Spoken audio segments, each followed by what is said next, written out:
Bem-vindos ao Visão Alternativa, um programa de debate sobre política e economia com Paulo Pereira e Joaquim Jorge. Obrigado, Joaquim Jorge, por estar aqui connosco mais uma vez. É um prazer. E vamos lá aos temas desta semana, começando por esta grande confusão, grande alarido, Nunca pensei. que foi a greve dos professores e toda a questão dos exames não terem sido adiados e agora vão ter que ser repetidos. Como é que encara o Joaquim Jorge isto tudo quando ainda por cima é professor? E quando temos falado sobre isto, há aqui culpas dos professores, há culpas do governo, podia ser evitado, não podia, isto é mesmo assim, é uma questão de os professores tentarem vincar os seus direitos e o governo tentar manter a sua posição, é isso? Não, isto é a culpa de toda a gente. Agora, simplesmente, o Nuno Crato, que é um ministro, que é professor matemático, foi presidente, salvo erro, da Associação de Matemática, ele fez parte dessa direção. Era comentador político, tinha um discurso, agora tem outro. Isto é, o Nuno Crato não teve... Depois fez várias coisas que a mim me salta à vista e penso às pessoas. Sempre teve uma posição low profile, nunca aparecia. Ou falava ao secretário de Estado ou fazia comunicados. De repente está todos os dias na televisão a explicar o inexplicável. Porque é preciso explicar várias coisas. O ano agora termina mais cedo, termina como antigamente, no dia 5 a 7 de junho, porque há exames de 12º ano. E depois há as outras turmas que terminam a 14 ou 17 que terminou, porque são os que não têm exame, que é o 5º, o 7º, o 8º e penso que o 10º ou 11º. E, portanto, terminou o ano e os alunos foram para casa. É preciso dizer-se aqui, N vezes, os professores não foram para casa.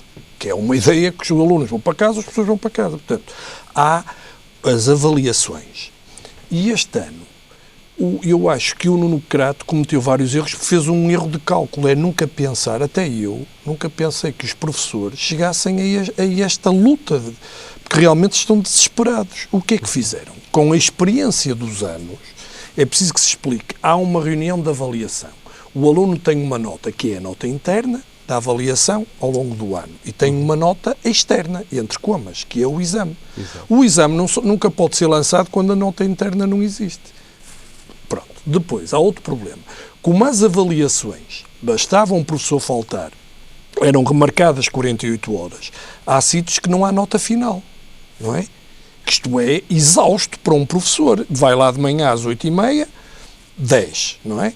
Tem várias reuniões, falta, fica remarcada para 48 horas, veja bem. Isto se calhar até é preciso a direção ver a melhor maneira de remarcar tudo, que não é fácil fazer um calendário de exames, de avaliações. O que é que eu acho que ele teve um erro de cálculo? Ele nunca pensou que os professores fizessem greve às avaliações e esta greve das avaliações remarcada veio estar em cima dos exames. Depois, nunca pensou que irá haver greve aos exames. Mas diga uma coisa, mas qual é o conflito que existe entre os professores?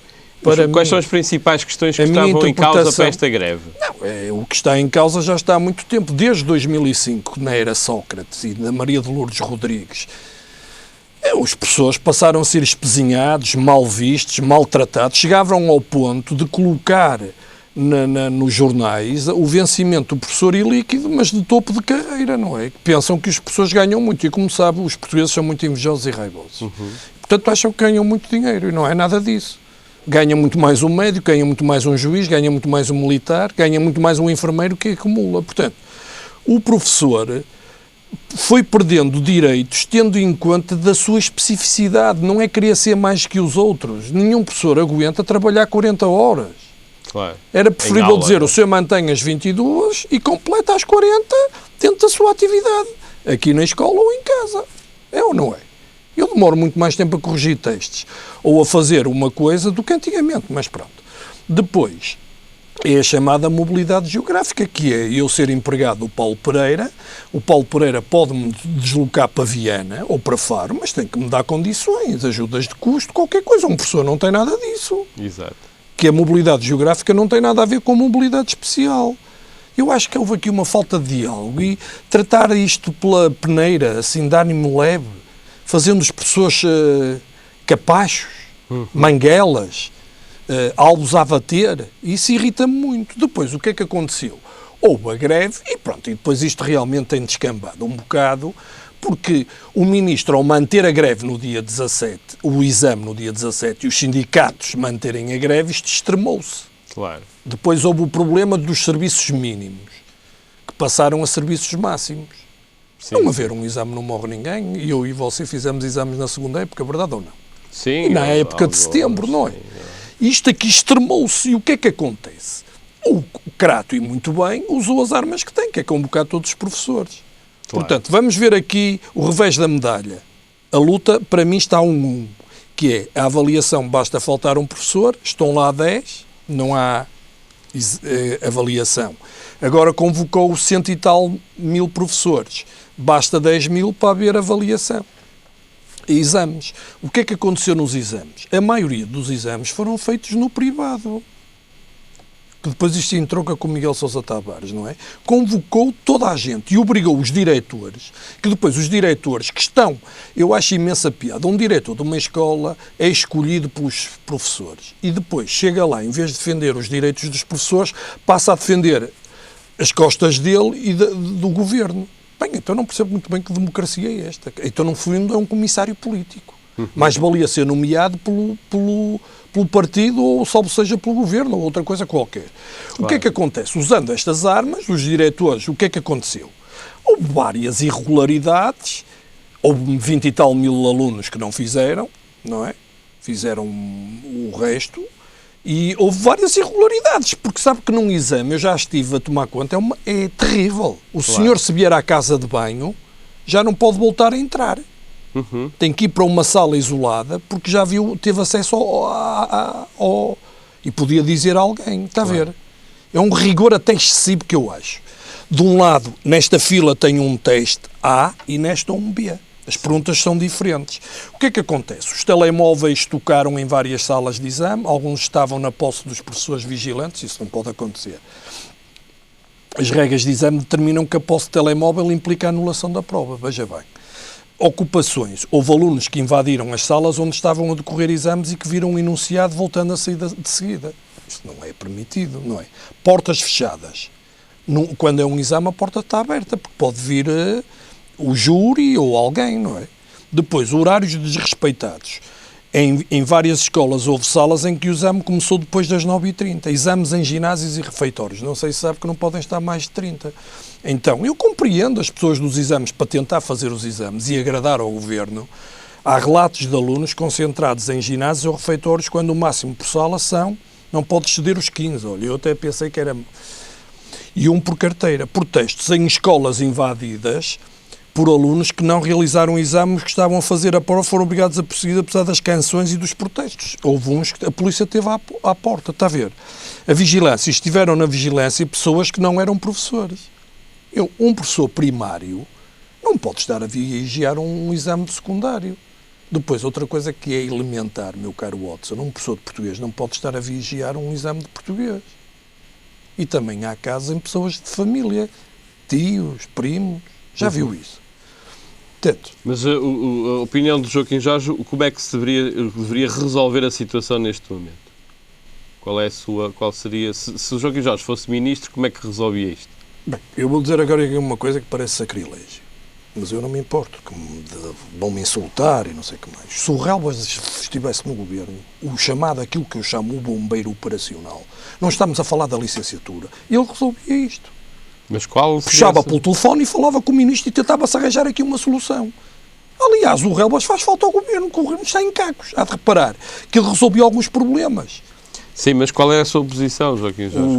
O que é que se podia fazer neste momento face à situação concreta? No Conselho de Ministros, fazer valer a especificidade da profissão professor. As 40 horas, sim senhor, já que é obrigatório, eu não acho que devia ser, e manter as 22 horas para não sobrecarregar os professores e as outras horas, 13, passava a 18, não letivas. Que há muito trabalho na escola que se poderia fazer. Quanto à mobilidade geográfica, valha-me Deus, poderia mandar um professor que não tem aqui aulas, turma, mas ter que lhe pagar ajudas de custo convenientemente e ajudá-lo, não é? Claro. Pronto. Como em qualquer outra profissão. Claro, quanto à mobilidade especial, só no limite, mas com papel assinado, não é? Porque mandar a massa em cinzenta embora, quer dizer, proibir a formação de professores. E eu, se fosse ministro, não deixava ninguém, é um crime de lesa pátria, formar licenciados para docência, tendo em conta mais 50 mil desempregados professores. Não, eu acho que o número de vagas deveria ser reduzido, mas não eliminadas. Mas as pessoas deviam ser avisadas, ou seja, os alunos deviam estar bem conscientes e então era uma escolha livre de cada um. Mas o número de vagas devia ser restringido e abertas vagas... Não há vagas, as vagas estão negativas. E abertas vagas das... Paulo, as vagas estão negativas. Não, estou a dizer vagas das universidades. Sim. De reduzir o número de vagas para esse tipo de cursos e aumentá-los noutros cursos que fazem falta. Eu compreendo dizer, olha, vais para este curso, mas repara, não vais ter emprego. Se quiseres, é para fora que vais, não sei. É preciso...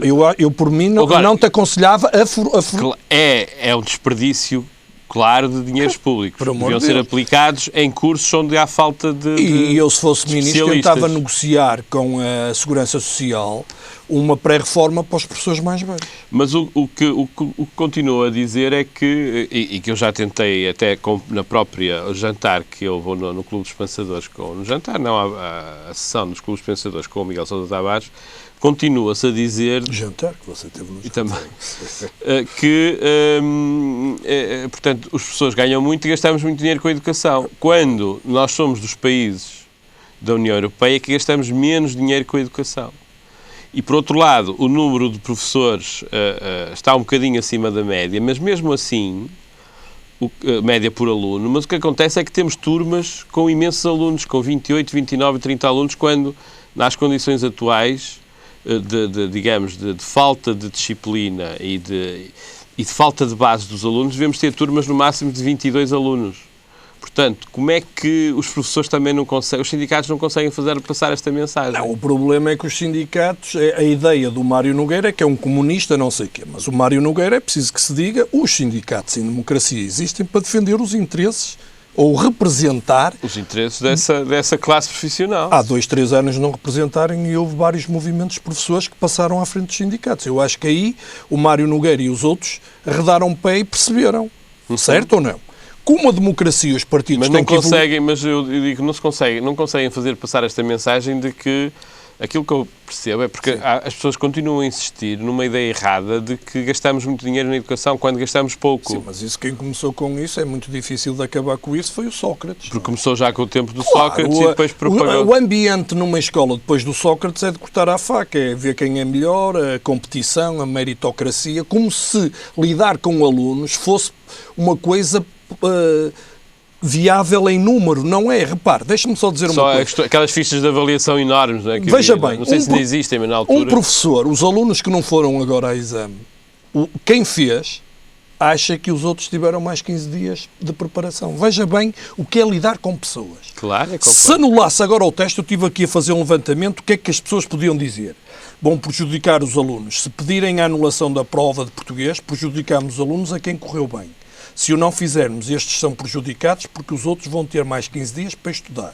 Se defendermos que todos devem poder fazer a prova no dia 2 de julho e os que realizaram ontem escolhem a nota melhor, estamos a prejudicar os que só realizaram um exame. Claro, é muito intricado. Veja bem isto. Mas uma outra questão que muitas vezes se põe é que há muitos professores com horário zero.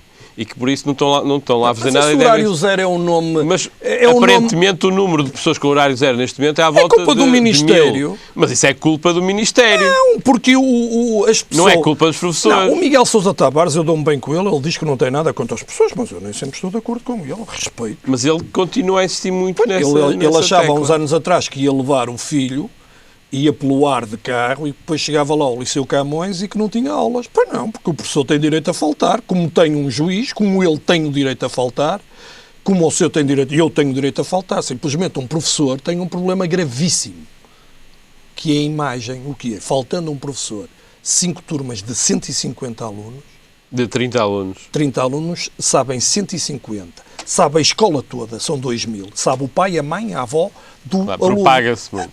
tem... Eu falto-me 5 mil pessoas, sabe? Enquanto noutra profissão o impacto é muito reduzido. Só quem não quiser perceber isto. Mas eu não estou Nunca aqui tinha pensado nisso. Mas as pessoas nunca querem...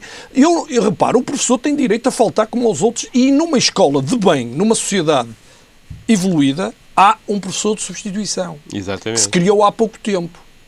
Isso custa dinheiro. Não sei se sabe, agora deixou de haver. Não que é aulas de substituição, que é ver um professor que tem no horário escalado horas para substituir um professor que faltou. Mas isso custa dinheiro, Paulo. Pode-se verificar, é uma estatística, digamos, pode-se saber que há 1% de falhas e, portanto, conseguir ter... Horário zero não é um professor que não faz nada, porque há muita coisa lá para fazer, que é... Mas quem é que marca... Como é que acontecem esses casos de horário zero? Horário zero é o professor é efetivo, está nesta escola, que há vários tipos de efetividade, quadro de zona pedagógica, de escola, e não tem turmas. Mas porquê? Quais são as principais razões que meu Deus, porque o Estado pensou sempre aqui, nunca ali. Isto é, cada vez há menos gente a crescer, não é? Há menos alunos, não é? Mas continuam a contratar professores... Isso é outra coisa que eu não percebo. Não percebo isso. Desculpe. Portanto, ao fim e ao cabo, quando há horário zero... Espera aí. Há aí outro problema que me falou agora que veio-me à cabeça. Antigamente as aulas de EVT e trabalhos manuais entroncavam. Em vez de haver um professor, havia... Eram 2. Portanto, era 1 por 15 alunos.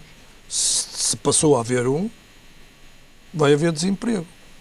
Certo? Mas, de qualquer maneira, digamos, isto numa escola, quantos professores é que pode haver com horários zeros, assim, em média, numa escola? Havia um pai 25 mil. De repente eram 5 mil e depois ficaram um pai 800 e tal. 1000, vamos dizer. Portanto, neste momento não tem qualquer impacto. São 120 mil pessoas, não é? Empregos? Ou 130, quantos já? Há tempos, não sei, que dizia 150 mil. 150. Eu acho que são 120 e tal mil, porque aquilo que o Paulo diz muito bem, muitos vão se reformando. Exato. Não é? Sim, a ideia que eu tenho é 130 à volta de 130. Pois é, mas é que depois há outra coisa que é preciso respeitar numa escola, que as pessoas não respeitam, que é o pessoal não docente. Repare que o ministro... Que há falta de pessoal não docente. O ministro alega que alterou, vê como deu o braço a torcer, alterou a data do exame de 27, que é a greve geral, não pelos professores, não se diz isto, mas sim pelo pessoal auxiliar e não docente, que assegura... Digamos, o funcionamento operativo das escolas. É muito mais importante que um professor. E sobre este tema, e o Miguel Sousa Tavares, está bem, ele estudou bem o assunto ou ficou com aquela impressão e agora não se consegue livrar disso? Ele até disse uma coisa que eu acho piada. Ele gosta sempre de dizer que está à vontade e que é sempre a abrir. A esposa é do CDS e ele diz mal do CDS. Ele vende livros infantis e disse logo, se calhar vou deixar de vender livros aos professores. Não é essa a questão. A questão é que ele disse que no privado não há greve. Sinceramente, esta mercantilização, esta ideia mercantil da privatização do bem público irrita-me imenso. Porque, repara, um professor no privado não tem vínculo. Os professores não têm vínculo no privado? Não têm um trabalho. A maioria não, porque eu trabalhava em acumulação. São muito novos. Eu já trabalhei no privado, deixei de trabalhar. Mas numa empresa, normalmente, os funcionários, ao fim de 3 anos, ou 4, ou 5, mas não fazem greve porque têm medo. Sabe porque o vínculo acaba, o trabalho, olha, sais daqui, vem outro. Mas não há contratos fixos? Mas repare, não pode fazer greve se não é mal visto, é posto de lado. Está a compreender? Porque o problema é o direito social. O que é um direito social? É eu poder tomar uma decisão sem pressão. De livre vontade. É eu tomar o direito à greve é inalienável. Repare, se um colégio não tem problemas nenhuns que um patrão, se quiser, esvazia de conteúdo a ação de um professor, põe-no lá num sítio qualquer, ele não faz nada, depois vai-se embora de maluquinho da cabeça. Claro. Percebe? E as pessoas têm medo, não é? E não tens aqui o emprego, vai outro. Portanto, a relação do privado é diferente do público. Toda a gente sabe isto, não é? Os direitos do privado não existem. A relação empregado-Estado, trabalhando... Mas essa pergunta que me fez... Mas a questão também... E era isso que ele estava a falar, se não se importa. Não sei, mas... É que ele diz que no privado não houve greve. Claro, poder, alguém faz greve. Não é. Por amor de Deus. Nos transportes, os transportes de privados não fazem greve, verdade ou não? Pouco, ou quase insignificante. Porque não têm direitos, não é? E agora, mudando de tema, Brasil. A situação no Brasil. Eu, por acaso, já há uns 3 meses que achava muito estranho que a presidenta do Brasil praticamente deixou de comunicar com o país digamos, ficaram muito, o governo brasileiro ficou muito surpreendido com a quebra imensa do crescimento económico em 2012 e ficaram um pouco paralisados e durante 2-3 meses a presidenta Dilma praticamente não falou, começou a aparecer agora há umas semanas atrás, mas entretanto já era tarde e há uma revolta grande e rapidamente se transformou uma pequena faísca que foi o aumento dos transportes públicos faísca, porque o problema é, dizem das favelas, eu penso que há aqui um grande movimento em relação a prejudicar e chamar a atenção, porque o problema de uma manifestação é chamar a atenção, sim. Que é pronto, lá fora não brincam, entraram pelo Parlamento dentro, não é? E pela Prefeitura do Rio de Janeiro eu vi.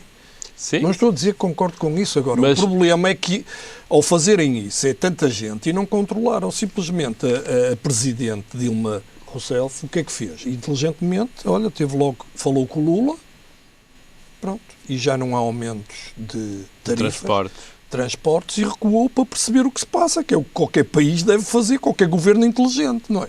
Portanto, mas uma grande parte da revolta e dos cartazes que as pessoas levam tem muito a ver com duas coisas. Primeiro, com a corrupção, ou seja, e neste caso das obras para o Mundial, que são sobrefaturadas, portanto já multiplicaram por 2 ou por 3 os orçamentos e que há indícios claros ou bastantes indícios de que uma parte desse dinheiro é para corrupção, portanto vai ser metido ao bolso por alguém.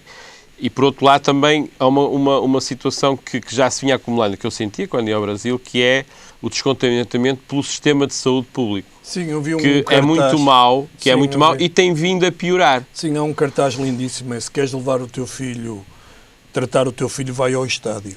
E, portanto, em vez de o levar ao hospital. Está a ver acha que em Portugal poderemos chegar a um momento deste tipo de manifestações, digamos, mais contínuas e com mais intensidade, ou isto em Portugal nunca passará destes... Não sei, eu já vi coisas incríveis, como por exemplo não pagar o subsídio a horas, o Cavaco não promulga, depois alteraram, eu recebi o subsídio de Natal e o de férias tinha que receber em junho, e quando dá jeito muda-se.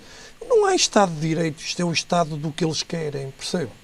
Não sei, qualquer país civilizado fazia barulho por haver tanto dinheiro gasto e tantos cartazes em campanha eleitoral, que são 48 milhões. Estou farto de falar nisso. Como é que é possível a sociedade portuguesa aceitar que os partidos recebam quase 50 milhões de euros por ano? Bom, fora o resto. Isso é para a campanha. Depois é subsidiado durante 4 anos. Tendo mais 2% é subsidiado todos os anos. E como é que isso se aceita isto? Não sei, porque somos um país... Eu acho que somos um país que não ligamos absolutamente a nada, nem queremos saber. Por exemplo, isto da greve funcionou, foi uma chamada de atenção, porque falhou com os filhinhos, não é? Dos pais, não é? E os pais são representados por quem? Os pais têm excesso de poder, em que acham que os filhos devem ter mais aulas e deitam os filhos numa escola como se fosse um contentor ou um pavilhão, como se eu tivesse a obrigação de olhar para os filhos dos outros, não é? Claro. Em qualquer país civilizado há ocupação de tempos livres. Então que não os tenham. Voltando aqui à questão da revolta, nada indica Tudo é possível. Eu acho que Portugal é um elefante. É um elefante. Sabe o que é um elefante? É um animal que eu aprecio, que está em vias de extinção. Ele vai com calma. De repente, quando começa a andar, leva tudo à frente. Não sei. Não sei se vai haver uma revolução. Ou será que a revolta vai ser mesmo nas eleições autárquicas? Eu estou forte. E o cartão amarelo vai ser... As pessoas vão preferir, em vez de fazerem manifestações, fazerem um voto claro. Atenção que o povo português é sacana às vezes. E não é tão... não dá as indicações. Não gosta de trabalho. Não gosta de ter trabalho. ou eu não sei a reação. Ou não pode não ir votar, ou volta para ali. Repare que já houve uma votação em Portugal que foi ironia. Que foi votar naquele fulano da Madeira. Lembra-se? Sim. Verdade ou não é? Do Coelho. Então teve uma votação recorde. Teve mais de 100 mil votos, 100 e tal mil. Presidenciais. Claro, é um voto de protesto, de gozo, de ironia, de sarcasmo, sei lá. Eu não sei, os portugueses tudo é possível, de não fazerem nada, fazerem alguma coisa. Agora, a maior derrota copiosa que o PSD vai ter, isso tem. E o CDS não se pode pôr de fora. Não põe a mínima. Aliás, o CDS, mais uma vez, esta semana... tenta, digamos, estar um bocadinho fora da atitude mais radical, mais austera do governo. Apresenta também uma data, portanto, muitas individualidades do CDS apresentam uma moção um documento de moção com algumas divergências em relação ao programa efetivo do Governo. Isto funciona? Isto é verdadeira opinião do CDS e de pessoas do CDS ou é uma questão tática Isto do prova CDS? mais uma vez que o Rebels faz falta, porque o Rebels era um tipo de bastidores, era um operacional que tratava, repare que ele antes de vir embora obrigou o Paulo Portas a estar naquela comissão, presidir aos 4.500 mil milhões de euros, que a gente não sabe quando é que ainda não sei, esse documento ainda não saiu, não é? E ele obrigou a corresponsabilizar o partido da coligação, percebe? Portanto, o que eu acho é que o Governo está à deriva. Completamente à deriva, à espera de setembro. Mas o setembro não é das nossas eleições, é da senhora Merkel, 22 de setembro. Nós é 29. E a partir daí nada vai ser como antes. Porque o problema, nós temos um presidente que adora podridão, que é, deixa a maçã apodrecer. Exato. E não corta o mal pela raiz. E, portanto, não sei o que é que vai acontecer. Porque, repara, o Mário Soares farta-se de falar, mas também é um... Sim, é uma pessoa que já fez o seu caminho neste momento. Sim, mas a comunicação social dá-lhe uma cobertura absolutamente... Sim, mas eu penso que é um bocado para a comunicação dá cobertura para ter assunto, não é? Porque ele é um bocado polémico, não é propriamente pelo que ele diz, pela importância do que ele diz face à já não ligam política. muito ao que dizem, mas ao que fazem. O Mário Soares também é parte culpada de tudo o que se passa. Sim, claro, mas o tempo dele, ele já saiu do poder há muitos anos. E, Pois, portanto, é o chamado jarrão na política. Autarquias aqui na região, na área metropolitana do Porto, alguma evolução? Continuamos à espera continua a haver problemas com as candidaturas dos... Hoje o Seabra teve um problema, perdeu. Exatamente. Lisboa, e, portanto, isso pode vir por tabela para o Menezes. Vai ser uma luta até ao fim, não sei.